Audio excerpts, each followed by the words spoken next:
Okay, I need to circle back and correct an error I made. I jumped over the team report for building and grounds, Ray. So you're on. Okay, well, we're still in there, and as Loretta had mentioned earlier, the WMU connection with the state. Campers on Mission, our liaison is Francis Chung in the state office. And so he's aware of everything we're doing. He gets our reports too. And so I know why I'm being looked at. I guess they're trying to get a hold of me by their leader of WMU. So that's good.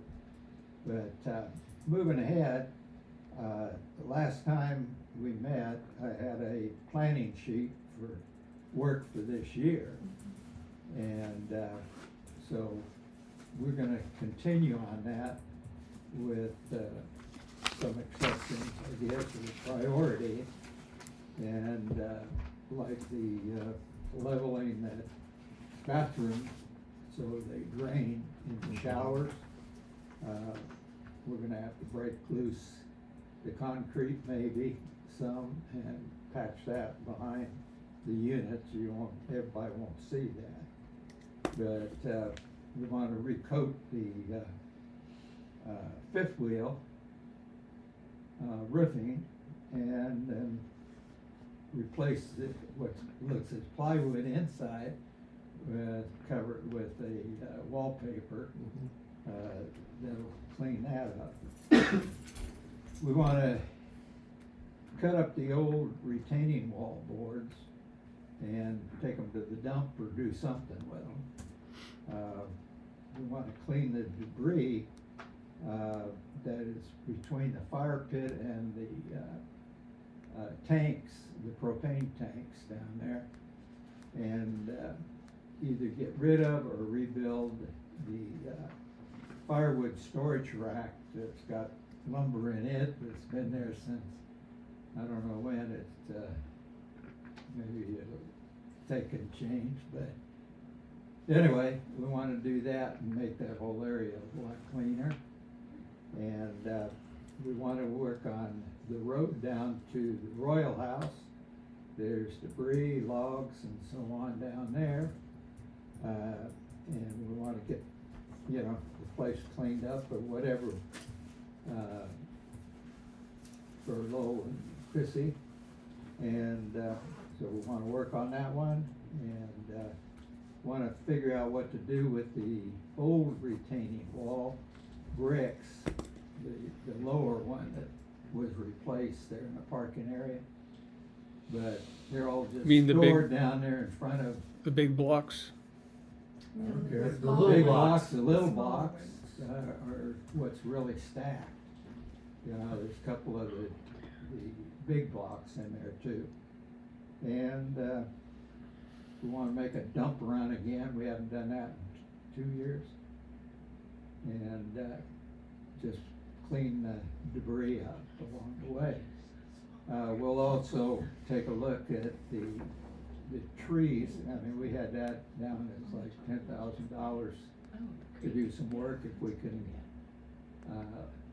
lessen the load on if somebody's gonna climb those redwoods. But we ought to be able to keep the stuff off the roofs, no problem. I'll bring at least 4 chainsaw crew up with me when I come. And, we'll look for getting the use of, Aaron's trailer to, get rid of stuff. So, and then the rest of the list that I gave you the last time, whatever, we'll prioritize, but I'll get together with Lowell and what he's seeing and, prioritize with that and, with Bill and, so on. And, I'd also like to, going along with what we're talking about,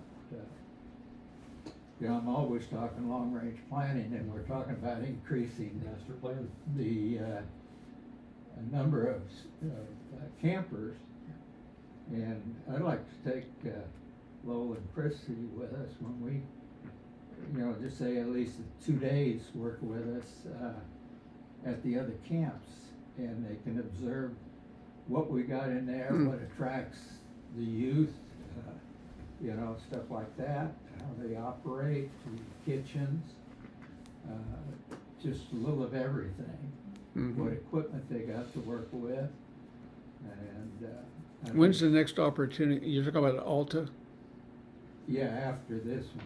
And We're coming back here in March. When is Alta? About, just about. Yeah, it'd be in, I forgot if I'm going to Jeunesse Park or Alta, but, I'd like to take them if they're willing to go. And That'd be a good thing. and see, cause you can look in. Road trip. Road trip. Yeah. It's not New Orleans, but it I was is. gonna say field trip, 'cause Yeah, that's just my story. but anyway, and you can sit with a scheduler for Alta or Jeunesse, or any of that kind of stuff, and just see what's going on, cause this, WMU camp, for, what was it, $200? Sounds like a deal, and, it ought to be a draw, and, we'll see about helping them out with Campers on Mission also. But anyway, if they're willing, I'd like to take them with us. We'll make them associate Campers on Mission. How's that? Great. Anyway, that's kind of my report. Well, Oh, and the other thing though is the Wi-Fi, to run it down to, the Royal House. We got around 750 foot to run down there. It depends on where we go from, but it's all in the 700 to 800 foot. And to get the fiber optic cable, we're talking $1,000, and you'll notice that in the budget report that, another $1,000 been given towards that. And. 1289.17 is what we've got. Okay. Is part of that what we had in there before? Yes. $1,000 was what was given to Yes. so- specifically the Wi-Fi in the Royal House. What is the total cost gonna be for I that? don't know that until we decide, are we gonna do it? Cause we're gonna have to put in conduit, we're gonna have to trench 18 inches deep, from wherever we're going down. if we're And, doing that, is there an opportunity to increase, or for long-term maintenance issues, increase a better water supply to that? Is that necessary? I'm just thinking if a trench is already open, what else can we put in it? Yeah, I don't know what we, And prepare it with the water on the bottom or not. Yeah, we could turn the caskets. yeah, I'm not sure everything, the type of conduit we're gonna need for fiber optics, but, anyway, I don't think you can run anything inside that conduit other Other than than that. the. No, but you can run another conduit. Wi-Fi. You could run something parallel. Yeah, whatever will pass. Am I If we're hearing- running electric. Am I hearing that we AC, need to it might- budget an expense for that? Pardon? Or am I hearing that we need to budget an expense for, as yet unknown expense above and beyond what has been donated? Do we need to budget for that this year? If we wanna put it in this year, Can I say something? go ahead. Chrissy and I need that internet. Okay. We have no communication there. I will put it in at my expense if I have to. That's how dire I No, need that's that. not right. Yeah, no, we ought to pay for it. And, Why don't we go ahead? since we the have- installation, everything, that's gonna be free, and I'm gonna guess we'll be able to do the, thing down there with donations that will cover the cost. But we Okay. don't know what it would cost us to do it though. Well, I don't know about 750 foot of conduit, and Would it be stuff wise like to that. get that information? Pardon? Would it be wise to get that information so we know what we're looking at, so we can budget appropriately? Sure. So Tammy has given us some information about what they felt, why they gave $1,000. So, has you seen that? Yeah, no, I know what's going on there, yeah. Okay, well, so And, there we'll is. get more. How's that? That goes more, I'll keep giving. But, I'm gonna say we ought to be able to do it probably for nothing. As long as our trencher works and stuff like that, we'd need to get, I'm gonna say Well, the PG&E or water or gas, you know, we got Call before you running dig. around and where all of our leach lines are, you know, if we're gonna go down 18 inches. There's nothing in there but water line and sewer line from the house you know, on the roadway. Okay, anyway, just need, approval to move forward with, we can get the cost. Not a salary position. It has to be $68,000 in cash given to them in order to do salary. So it's not a salary position, it is an hourly position unless we choose to increase one or the other of them to $68,000, then we can do a salary. But we cannot do a salary legally without having it be at 68,000, that number is not exact, but in that range for them to be able to get salary. So we will be getting a W-2, We always get a W-2. but as far as an hourly wage based on a salary. The W-2 would be the same salary or not salary. Salary doesn't have to change the W-2 at all. That's irrelevant to that. I'm on salary and I get a W-2, Okay. just that's, Yeah. Yeah, when, as a pastor, I'd get W-2 form even though I was a But what I'm full-time basically salary. saying is you're not gonna 1099 me. no, Oh, no, there's no correct. 1099. Okay. No, you're an employee. That's not. Employees the- get 1099 too sometimes when they're doing contract labor. Yeah. Correct, but the state of California would not allow us to use a 1099 for someone who's employed. That would not happen, couldn't happen. But I think, so, let me, I just wanna kinda drill down a little bit. Do you feel like maybe there should be like a housing contract that you are guaranteed housing, is that what we're Well, missing? I think that's what we're signing. This is what Paul had brought to us to sign, and we didn't know any of this. I mean, it kind of was sprung on us Wednesday evening when we got here, and it was just never discussed. And I don't know if any of you have read what this is, but, Well, Paul Fair must have because Yes. he reviewed the document as Yes. personnel. As a personnel person. What would make this better for you? That's a I mean, question. just clarification. I just didn't know Okay. those were the points that I just didn't Yeah. understand. I So, didn't know. Our pastor Hey, Paul Fair, gets a parsonage, so Check he your gets text. to live in his house that the church owns. Right. And then but it comes out, it's documented as sort of his salary in that it's expensive to live in California, so it looks Right. like he gets that money, but it's really like free rent. But I don't know if that, does it make That- sense and does that- it feel, I don't know, does it feel okay? But, No, that's fine. That's just needed to understand it, yeah, okay. basically. does that clarify it for you? And we can meet again, or with Paul Fair, or whatever you guys need too. Yeah, I think if, you moved here, it's fair for you to know. For sure. Yeah, we kind of spent a lot of money coming here and Okay. made a lot of arrangements. Yeah, but, and it might be good to just understand this point that Paul is bringing up, just with the guest versus being part of your salary. Cause I was in a situation where I was given a housing allowance and I was given a parsonage. And when tax time came, I got taxed for the parsonage that I didn't know. So there might be something here that's protecting you. It'll be just good to know. The Right. overall compensation and the mechanisms in place to protect you. Because, Yeah. I mean, what is the state of California gonna say? Well, where are you living? Yeah. Are they gonna ask me, and I don't wanna have to lie, I'm gonna have to say, what am I going to say to the state of California come tax time? You live at 5998.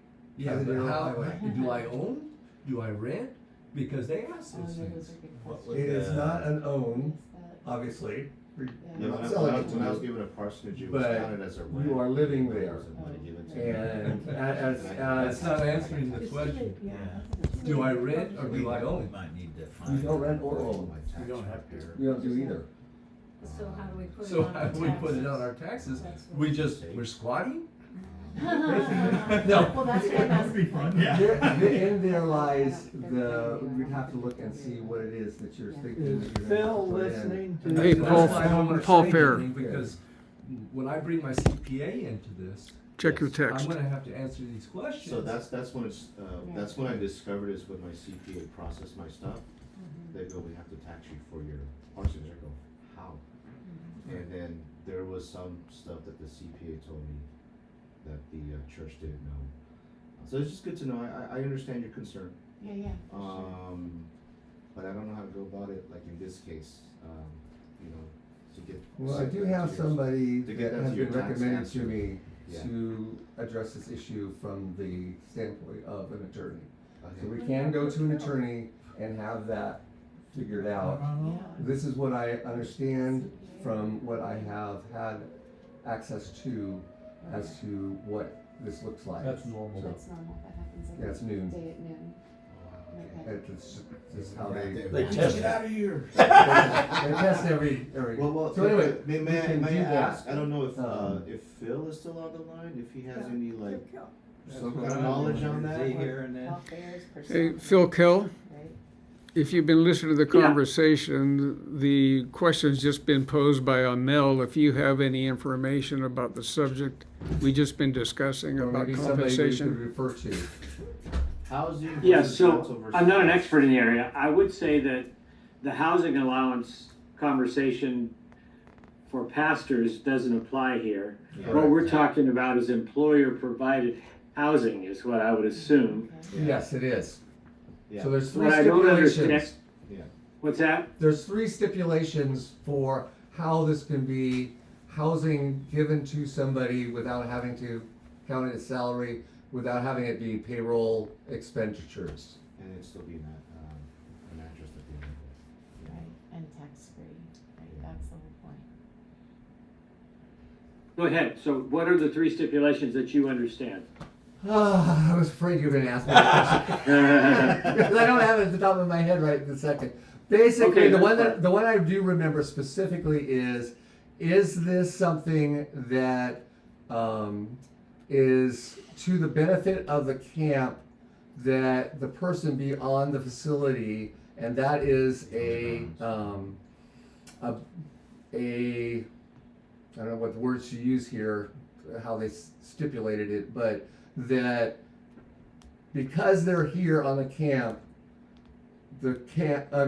because they're here, they get the housing because it benefits the camp to have them be here on the Isn't on the that an camp. exchange of? So here, I'm looking at a website that explains this. I'm not an expert on this, but we're not talking about, again, a pastoral housing allowance or parsonage. We're talking about employee-provided housing. And what it says here is the IRS allows employers to exclude the value of lodging in three specific circumstances. Here's the three things. The housing is on the business premises. Right. Number two, the lodging is offered for the employer's convenience, so Right. that they're there. Number three, the employees must accept the housing as a condition of employment. In other words, they're required to live there. They understand that it's a requirement. Yes. So, And all those if you- three things are things that we have. That So, sounds really. Phil- but now back to their question, they are still tenants in that property, and it's all right to have an agreement that says, we understand as a condition to our employment, we're required to live here, we're tenants in the property, we don't have to pay any rent, but it's a landlord-tenant arrangement. That's what I So- was gonna ask. Again, I'm not an expert, and we could get somebody to look at it, but I think there should be an understanding, and probably in writing, that says, yeah, we understand we're required to live there if we're gonna work, have this job. Number two, it's being provided for the employer's benefit because will be available. Okay. Hey Phil, And- this is Mel. I have a question with that. Like just to kind of alleviate the concern here. Does that help with the tenants? Like not having to pay taxes for that, like putting a tax burden on them. Yeah, that's what I said. If they meet those, Those three if they meet requirements, they don't those have to three pay taxes. requirements, it's no excluded taxes. from their income. So it's a benefit to them. I don't know why I But have to Phil, does it still fall under the same state laws as far as landlord-tenant, I'm not sure if it's federal or. since it is a landlord-tenant situation? Go back to your IRS meeting. Should we give it 5 hours? I would say yes, it does, because this website says essentially creating a landlord-tenant agreement. So you need a signed agreement that clearly sets out, we understand that as a condition of our employment, have to live in the house. This is for our employer's benefit and ours. And so we agree that we're tenants, but we're paying zero rent. And we're not paying taxes for the benefit. That's my quick read on this. Okay. All right, thank you. But we'll need to look into it further. Okay. So I think they're both right. Paul's right in that his study shows this can be a benefit to them that's not taxable. But your new employee is right, because he will be a tenant paying zero rent. He's staying there as a benefit to the camp primarily. And it's also, ancillarily, it's a benefit to them. That's my quick read.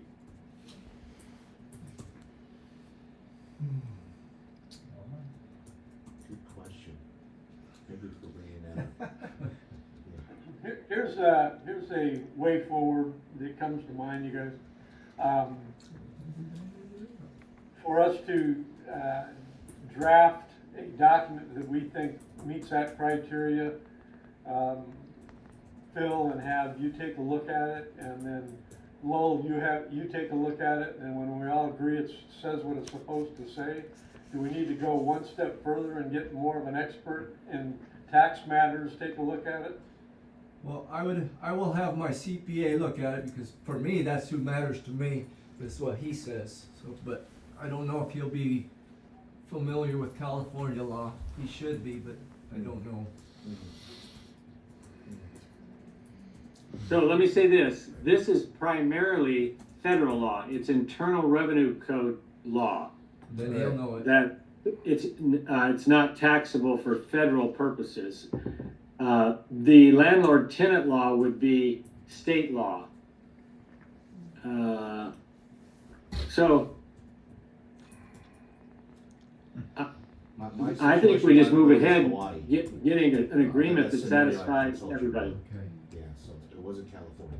Well, you got taxed a lot on that house you weren't living in. No, What'd you when say? I was at Hawaii. Amel just said that was when he was in Hawaii. When I was pastoring in Hawaii, I got taxed per the tax laws over there. Yeah. So I don't know what that. Okay, so we have really two environments. We have federal and have state. Yeah. And we need to be compliant with both of them. And then Yeah. Phil, you made the comment, let's move ahead. Could you fill in the blanks there a little bit, recognizing everything we've talked about? So let me talk about my relationship with this board, which gets confusing. Originally, I was asked to be a member of the board, and I would say, I didn't think to mention this to Greg, after looking at the bylaws, I'm not sure I can be a member of the board, because the board, right now under the bylaws, is 4 people from each association. There is no room for independent board members. That's number one. Number two, as a private attorney, who's my client? So right now I work for the state California Southern Baptist Convention 20 hours a week, and I track my time and who I'm talking to give advice and counsel, not to represent. to answer questions, to point people in the right direction. So at this point, I've just been, as a part of my work for the convention, been offering my time. But if the board wants to engage me as an attorney so I know who my client is, we just need to talk about that. I hope you understand the confusion I'm in, because I'm not sure who I represent at that point. I've been donating my time under my convention arrangement. I can donate my time under a direct engagement by the board of this organization, but we just need to probably formalize that. Phil, to back up a little bit to number 1 about the bylaws governing board members. Yes. We did, in our minutes, you would find, but it's not been appended to our bylaws. It's been 5 or 6 years ago. We voted as a board to approve a board member at large. Two Oh, okay. board members at large. 2 members at large? 2. Okay, so we have a couple of extra slots there that would enable you to become a board member, if you Or so you can move to decide. Concord. Or you can. Okay, now, then let me say something else. As a board member, I am not allowed to be the attorney for the organization. So he would be better off if he was Hired. if he is hired Maybe. as the Maybe. board attorney. So, and that's hard for people to understand. And I get asked to be on Not for boards because me. everybody wants an attorney on their board. But a board member's duty is to oversee the operations. That's it. Not to provide, I mean, you can be on a committee, you can do those kind of things, but as an attorney, you're really not supposed to be the board's attorney if you're a board member. It's a conflict of interest. So Right. the role I have, we just need to clarify it. I'm glad to help. I think it's better if I'm not on the board. I think it's better if really what you're after is my legal input. We just drop a little contract that says the board's engaged Phil to assist with bylaws, and he's agreed to do it for free. I mean, it sounds a little silly, but that's what I'm required by California law to do. I think that's a perfect idea. Oh yeah, I can draft that. And then Make a the motion. time I'm giving to the board is on my own time. It's not the convention's time. Okay, then let's move on with that particular aspect, but back to the immediacy of hiring Lowell and Chrissy. Are we satisfied with where we are now, saying that they're already here, we've got to fix it? And so we need Are they happy with it? Yeah, I mean, we like the house. Yeah. Would you like it? Well, I mean, that we're gonna fix this for you, Yes, so make you all happy. jumping for joy. What other, If we get Wi-Fi there, right? If you If get we get Wi-Fi there. one other question that I have a little bit of a, kind of a confusion on, Ray is kind of in charge of the grounds. building and grounds. Do I talk with Ray and try to coordinate with Ray, or do I coordinate with Paul? What is my place? Do I pick jobs that I see that need to be done, maintenance and stuff, or do I have to go and tell Paul, and Paul says, well, come with me, I'll go with you? I think you start there and move towards becoming the maintenance supervisor. So it's a process of working our way forward through dividing the duties and doing so on a collegial basis. It's going to be step by step to work that out. Take away, relieve I- all of some of I that. would need a little bit more clarification on the I'd step like by some step, clarification. because that's not clear to me at all. I mean, I felt like I was hired to come in and be the maintenance and guy come in and see something's broke down, see there's a Fix it. hole in the roof, go get a piece of tin, put the tin up back on the roof, fix the roof, rake up, clean out the gutters. I thought that was my job. It is. Okay. And currently, the complete scope of that is unknown to you on what you're approaching to do, because you're fresh in here, landing without the history of the camp and the problems with deferred maintenance and maybe some CapEx expenditures coming our way. On Paul Van Peeborg's side of it, it's the possibility of relieving him of doing all those responsibilities. But in terms of the actuality of Paul letting loose and you stepping in, that's going to be a process of finding equilibrium as you work together.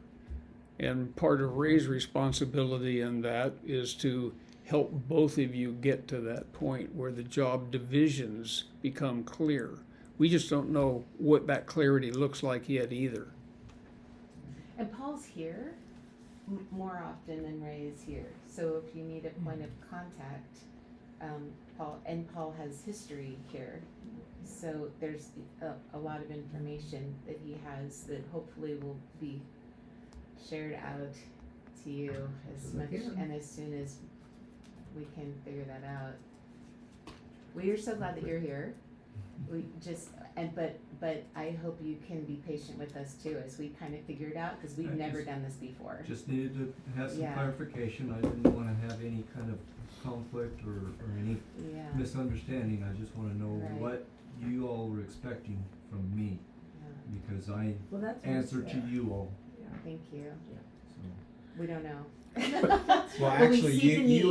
you answer to Paul because you fall under Paul's supervision, right? No, at this point in time, I do not. It's Ray. Yeah, I do that's not what I have think is- supervision. It's off, I it's didn't hear that, that. No, I'm Not for day-to-day operations. Yeah, you're the guy. No, that's what I'm not hearing. And Yeah, a I big didn't All right, part so of, is it- well, is it- here's what you need to hear is this is part of managing personnel and dividing up the tasks. I think the issue won't be the day-to-day operations. It'll be you deciding that at the time when things break, and they do break here, you just had that happen with PG&E. All of a sudden, you've got to shift gears out of day-to-day into, okay, this is what we got to do right now. And you've got a better feel for that at this point in time than Lowell does. Okay.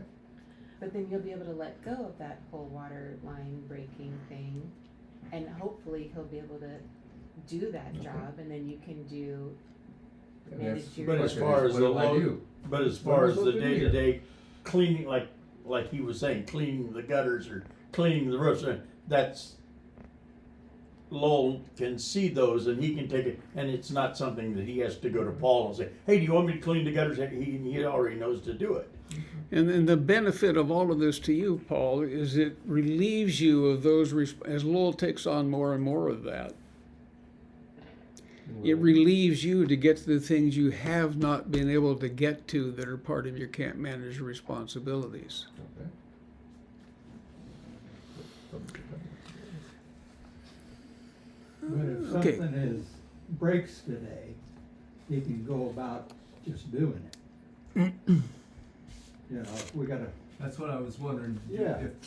If it breaks, do I need to say, hey, Paul, the water's running out, do you want me to go fix the water leak, or Just fix the water. do Yeah, I I just think go fix the that's- water leak? You just go fix the water leak. Hey, Paul, I Common need your sense. help fixing this water. well, I think the communication needs to be there between the two Yeah. of them. Even if he's just gonna go ahead and do it, say, hey, Paul, we've got this issue going on, but it needs to be Yeah, addressed. because I don't wanna offend Paul by Exactly. just going out and doing it if he's not here or if he's busy doing something else and it's something that I can fix. I think the I don't communication, want just to like, offend Paul by just going and doing it. Understand that. Nevertheless, I think we need to bring common sense to bear here. If you can do it, do it. Okay. That would take all of that issue of Paul having to turn away from what should be camp manager tasks and have to continue being the maintenance guy with hands-on all the time. That's the purpose of this. I still think